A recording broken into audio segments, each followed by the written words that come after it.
klabu yangu ya Simba, rafiki zangu wa Kariakoo nilokuwa nao, lakini rafiki zangu ambao niko nao hivi sasa wanaitwa KT, ambapo Abbas naye ni mwanachama wa KT Group. Zilipatikana dola 23,000 kwa muda wa siku 2, 2 nights. Yaani ilivyoonekana tu budget dola 23,000 siku 2. Wale watu wa KT nawashukuru sana. Kama wametoa hela ndogo walitoa kwa ajili yangu chini ya dola 10,000. Simba Sports Club wakati ule rais ya Veva,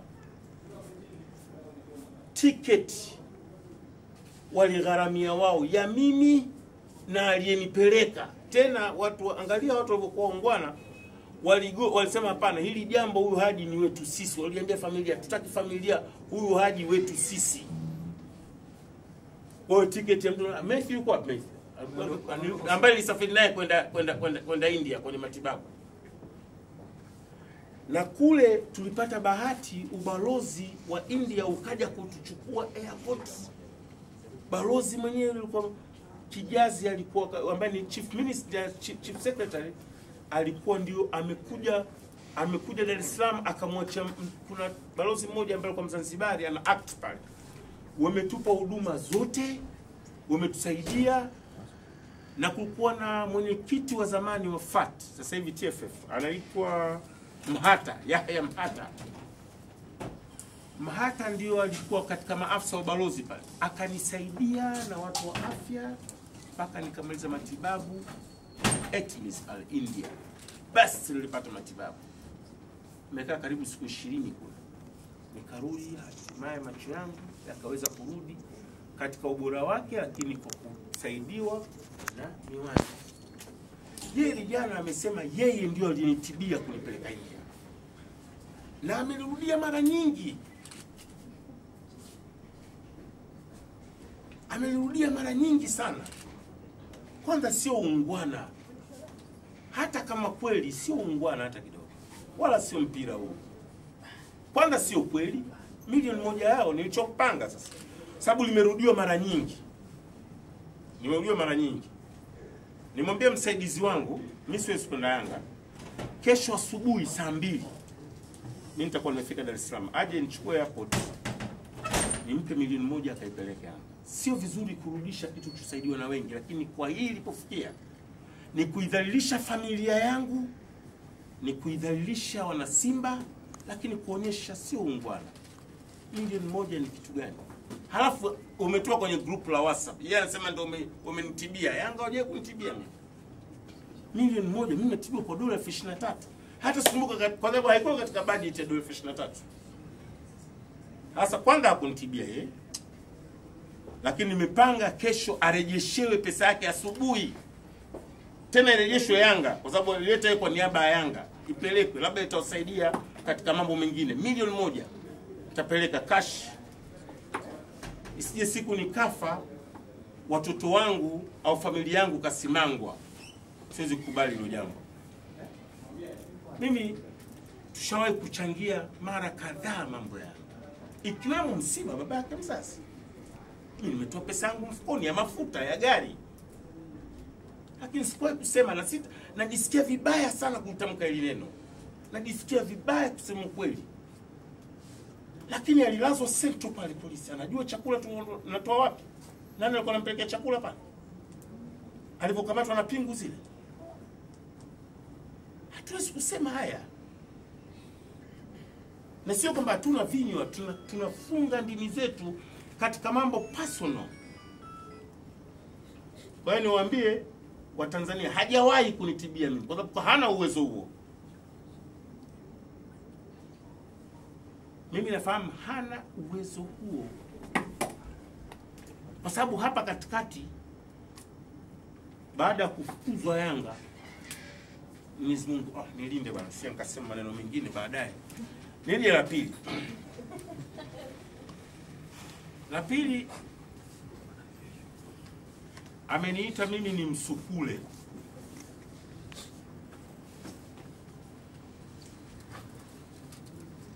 Mimi ninazo lugha kali sana. Sababu mimi nimezaliwa Kariakoo. yani kitovu cha lugha hizo. Nimekuwa nasikia hizo madirishani nazijua hizo, lakini kwa kuwa yeye kwa nafasi yake kama mkuu wa wilaya, na kwa kuwa mimi naziheshimu mamlaka za uteuzi, tusi kwa nafasi, sio kwa jeni, kwa nafasi ya UDC, RC, katibu tarafa, mwenyekiti wa kijiji, yoyote ule, siwezi kumjibu matusi. Ni dhambi kinywa hiki kutamka matusi, kwa sababu nitakuwa na idharau na mamlaka iliyomteua. Nitaidharau maana yake nitakuwa naitukana na mamlaka iliyomteua. Najua mengi kuhusu kule. Kuna vindege fulani vinaitwa ndigiri, yani vile vindigiri vile vikawa visungura hivi, vinakuwa vimenyimwa nguvu fulani za kibiolojia ambazo zinawafanya washindwe kutengeneza mbegu zinazoweza kuongeza namba ya watu duniani. Bali mnanielewa vizuri.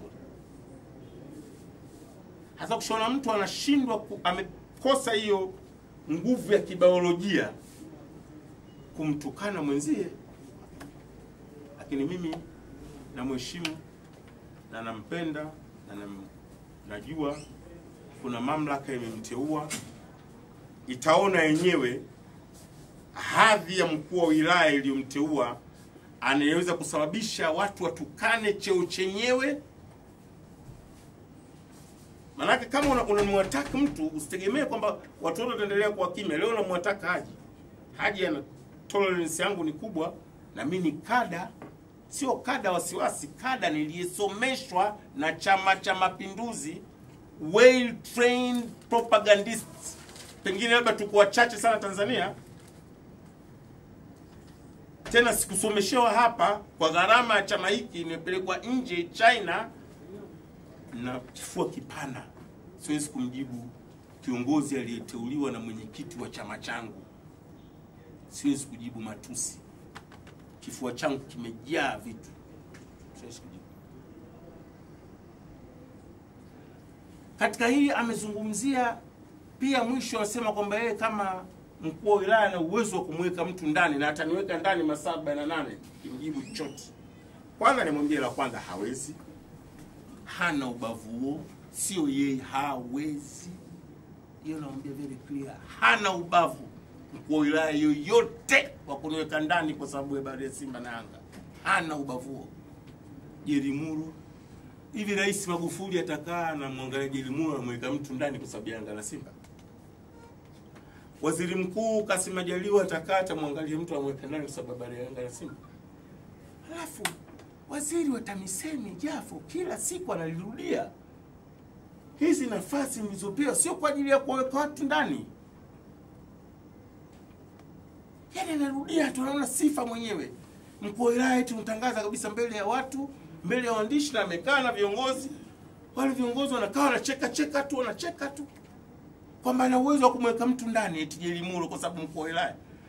Nani kawaambia hivi vyeo unayotaka navyo milele hawa? Yaani hiki cheo unapewa na rais, anakuamini, unakaa unatisha watu, na amefanya hivyo. Nasikia kule Hai kwanza ameshaweka watu lock up wengi, wazee wa watu wakigombea habari za maardhi, lakini nasikia aliwahi kuwatisha wana Simba walisio walikuwa shangilia mechi, sisi tumemfunga vita sio nani, akawakuta barabarani, nasikia akawapiga mkwara. Mimi nilipewa hizo habari nikazipuuza, lakini kwa kauli ya jana sina haja ya kupuuza. Na nimwambie mimi kesho naenda kwenye marathon ya Kilimanjaro. Naenda kama ambassador wa Tigo Kili half marathon. Nitasafiri kwa treni kutoka Dar es Salaam. Jumapili baada ya marathon nitakwenda Arusha, alafu jioni nitaondoka na ndege kuja Dar es Salaam.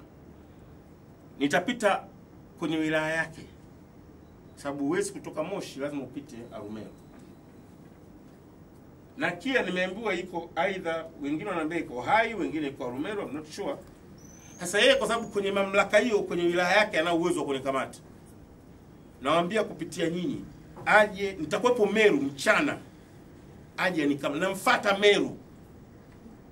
Kama yeye mwanamume kweli, rijali, DC rijali kabisa. Narudia, kama yeye mwanamume kweli DC rijali, ingawa najua hana urijali huo kwa sababu mpaka sasa hivi hajulikani hata kasalini. Mwambieni aje Arumeru. Nitakuwepo kwenye Kili half marathon. Ajaribu, athubutu kama nchi yake peke yake.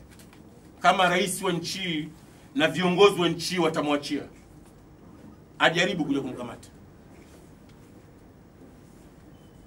Mimi naambia kweli, Rais Magufuli atakubali mtu mmoja aone watu sisa kampa UDC? Atakubali rais? Waziri mkuu atakubali? Mheshimiwa Jaffa atakubali? Lakini mimi yote hayo hiyo ujinga wake katika kitu ambacho nimesema lazima nitakuja kulisema ni kudharau dini yangu. Kisa UDC wake. Hilo siwezi. Niko tayari kufa, niko tayari kwenda jela, niko tayari kupigwa risasi hadharani kutetea Uislamu wangu. Nichezee katika maeneo yote, usinichezee katika imani ya dini yangu. Hivyo kwa mtu yoyote hapa hawezi kubali kuchezea katika imani ya dini yake. Mnamuomba sana Mheshimiwa Rais.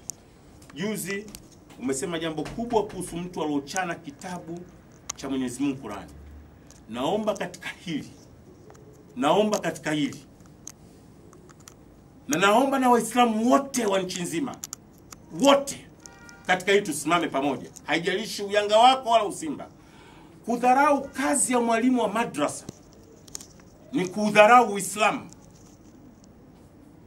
Kuonyesha elimu ya madrasa haina faida yoyote kwa kujitapa wewe na masters. Kakaa pale afisa habari wa Yanga hakujaza hata nusu mechi moja, yani kujaza uwanja zaidi ya mechi ya bure Yanga TP Mazembe. Yani wewe unajisifu kabisa eti mimi nilikuwa nawaita matopeni, ndio legacy iliyoacha Yanga Afrika. Sasa anichezee huku kwenye dini yangu asiniguse. Walimu wa madrasa nina fahari nao. Yes. Nimefundisha watoto Qur'ani ya Mwenyezi Mungu. Nimefundisha imani ya dini yao. Kwangu ni proud. Najivunia hilo. Unataka nifundishe kucheza kibao kata? Na watu wanashangilia tu. Kakana ule mwingine pale makamu mwenyekiti anashangilia. Inatukana dini ya Mwenyezi Mungu, dini ya Kiislamu. Ukisema anajua nini zaidi ya mwalimu wa madrasa ndio walimu wa madrasa. Unaodharau walimu wa madrasa. Wale walimu wa madrasa kule Arumeru wanafanyaje? Sasa hivi wanajisikiaje? Hebu fikiri. Wanajisikiaje wale walimu wa madrasa pale Arumeru? Walimu wa madrasa nchi nzima wanajisikiaje? Unawaambia nini hawa watoto wasisome elimu ya madrasa? Haina maana? Rais, itafika mahali kuna siku nitashindwa, mimi binadamu, nitajibu. Sitajali cheo kile tena chake, nitajibu. Sababu sikaja huko kwenye mpira na ananitukana. Sitaacha kuna siku. Sababu mimi binadamu vile vile. Na hasa uniguse katika eneo lolote, usiniguse kwenye dini yangu. Hivyo kwa mtu yote asiguse kwenye dini yake hapa. Uwe Mkristo, uwe huna dini, usiguse kwenye imani yako. Nisichezee kwenye dini yangu. Naweza nikawa na muasi Mwenyezi Mungu lakini imani yangu ni thabiti.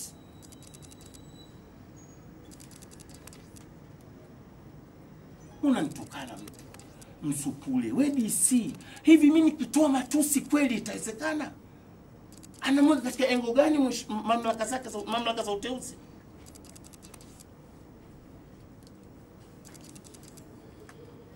Yani kabisa mnampa mtu platform ya kuja klabu Yanga aje kutukana watu. Kisa tu haji huyu Mungu kampa tu. Unajua wao sasa hivi nini kinachowapata? Wale wasiojuti ni choyo, chuki. Wana choyo na chuki. Hasadi. Wamekaa pale kaka miaka yote hajawahi hata kupata tangazo la kutangaza vijiti vya meno. Hata la kutangaza vijiti vya meno, lakini mi brand ambassador makampuni kama 10. Watakosa kunionea choyo? Watakosa kuwa na jealous?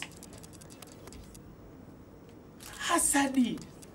Uwezo wao ni mdogo, yani wale wote kikundi chao wale wote uwezo wao hafikia hata robo. Ni mwalimu wa madrasa ni. Wao na madigrii yao hata robo wanifikii. Hawajui football, hawana historia. Wamuulize pale hivi waanza kataja wale Fumo Felician na kumchajia Yanga magani. Nisende mbali miaka ya 80, nimtajie Fumo tu. Hivi wale wasemaji wangu ukimiza kuna mtu anamjua hata Msonga Rashid pale. Wale pale. Hivi unadhani kwa msemaji hujui klabu yako. Hiyo ndio tabu. Mimi najua my team, my club, historia yake. Najua football ya Tanzania. Wana jealous, wana roho mbaya, wana chuki. Unashindana na mtu alipokuwa na Mungu. Hivi unatoka huko DC unakuja kumtukana Haji. Kweli? Guys, mimi sitaki kusema mengi, lakini natarajia kwamba itakuwa mwisho. Akirudia, sio mkuu wa wilaya yoyote kuntukana kwa sababu ya cheo chako, sikuachi. Natarajia serikali itasema jambo. Mimi sio sikudhalilishwa, mimi sio msukule. Mimi mbona siwatukani mama zao, siwatukani mambo yao, siwatukani vitu vyao? Sababu mkuu wa wilaya tukuogope? Yaani mkuu wa wilaya wapi? Hivyo mkuu wa wilaya wote nchi nzima wangekuwa wanatukana watu. Hivi mshakusikia mkuu wa wilaya yote kama mtu msukule au kadhalilisha dini ni yetu? Kwa hiyo peke yake ndio mkuu wa wilaya. Amemtukana Mohamed Mo. Alafu jana anaongopea na nyinyi mmekaa waandishi. Unajua Yanga tunafanya badiliko ya kiutawala. Nimetoka mimi, sio amekuja Dismas. Yanga alifukuzwa na Manji. Pumbavu, wanasema alifukuzwa. Aliondoka akakaa mtani miaka 2, ndio kaokota kapo DC. Anaongopea watu, wanasema nani alimwambia hivi? Yeye mfasi tujui. Kafukuzwa hadharani, kamtukana Manji, kamtukana makamu mwenyekiti Clement Sanga, wakamfukuza the next day. Na wakati anafukuzwa alikuwa kafungiwa na TFF. Si miaka 3, si miaka 2, muongo mkubwa. Yeye alifukuzwa. Yanga muongo, alifukuzwa. Hakuwahi kufanya mabadiliko ya ina maana aliachia mwenyewe pale Yanga. Unahoji kwani aje aondoke? Jamani si ndio jile yani niondoke? Kwani acha kazi Simba? Eti kwa sababu nipo napendwa. Wana Simba wanaridhika na kazi yangu. Wao nataka niondoke. Yani jamani si mbaya wazi. Kwa yani kiasi cha hofu kwa wanatamani nife. Kwanza usalama wangu sasa hivi ni mdogo. Sasa hivi usalama wangu ni mdogo. Siwezi kutembea peke yangu. Wana Simba wanilinde, serikali nilinde. Sasa hivi naweza nikapigwa risasi. Kama watu washafikia mahali wataka niondoke, hawashindi kuniua hawa. Yes. Wanataka niwekea sumu. Siwezi sasa hivi mimi siwezi kutembea bali peke yangu, siwezi kula peke yangu. Yaani mtu unakaa mwenyekiti wa klabu, katibu wa klabu, wasemaji wamekaa kikundi cha watu 3 wanacheka kabisa kwa nini haja aondoke Simba. Yaani Simba si ndio waseme wao, nini na usuni sasa? Sasa hawezi kunipiga risasi mimi. Na kuzensali. Swali. Watanipiga risasi. Usalama wangu mdogo watanipiga risasi hao. Serikali naomba nilinde. Mimi nikifa leo katika mazingira yoyote, hawa watu wanatakiwa waulizwe. Sababu kama wako tayari kunitoa, unanitoaje Simba baba wewe kuhusu? Usalama wangu kwa sababu mpira tu, mpira sio chuki jamani. Wao najua la mwisho ninalotakwambia, wanataka mimi niseme kuhusu habari hii ya mechi si nini, ni wajibu kuhusu si ubora wa timu si ingiu. Nishasema katika mechi Yanga na Simba kila mtu apambane na hali yake. Si ingiu. Kwa mimi yani wananseti, unaweza kanseti mimi bingwa. Unaweza kanseti mimi. Umekaa kabisa unatoka Meru. Unakuja unamtukana mtu. Mtu ana familia yake, baba yangu mimi legend. Tena mkubwa. Baba yake hamjui mtu. Mimi familia yangu ni inajulikana. Unaidhalilisha familia yangu. Familia yake nothing. Hamna mtu anayejua, imeokotwa tu. Baba yangu amefanya makubwa kwenye nchi. Baba zangu wamefanya makubwa, wameipa heshima nchi, wameitumikia bendera nchi. Unadhalilisha mzee wangu, unadhalilisha familia yangu kisa habari za mpira. Yeye anajuanga kuliko Sunday au kukutana Manara. Hapo amekaa kina Mwakalebela wanacheka. Baba yangu pale kusikia habari za kamati yote. Sitaki kusikia habari za kamati huko. Kama unanidhalilisha mimi kwa sababu mpira mimi naotania tu Yanga, sije kumtukana mtu. Na utani ni jadi ya Simba na Yanga. Ndio maana sijawahi kupelekwa polisi wala TFF kwa ajili ya defamation. Sijawahi. Mwaka wa 6 huu. Hunipati mimi kwa defamation kwa sababu niko smart kichwani. Najua huu ni utani, hii ni defamation. Sasa hiyo tunaona mimi sio shtaki, wasimpeke mtu mahakamani. Lakini nataka nijue serikali itafanya jambo. Waislamu watasema. Ukichezea dini yao Waislamu hawakuachi.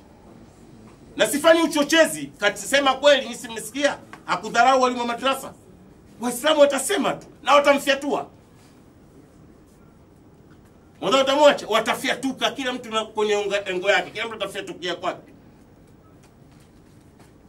Mwisho niwashukuru na mtania radhi kidogo. Mwishoni huku nimekuwa mkali kidogo kwa sababu na mimi kama nilivyowaambia ni binadamu. Lakini nawashukuru sana. Timu imeondoka leo Dar es Salaam, watakuwa kwa mapumziko. Kesho timu inaingia kambini na training moja kwa moja. Na jana nilizungumza na walimu, baada ya kesho kuingia kambini itakuwepo mpaka baada ya mechi ya Singida wachezaji wetu watakaa kambini. Yaani baada ya mechi na KMC hawaendi majumbani, na Azam na hiyo inayofuata mpaka na Singida. Kwa hiyo ndio ratiba yetu ya Simba Sports Club. Asanteni sana.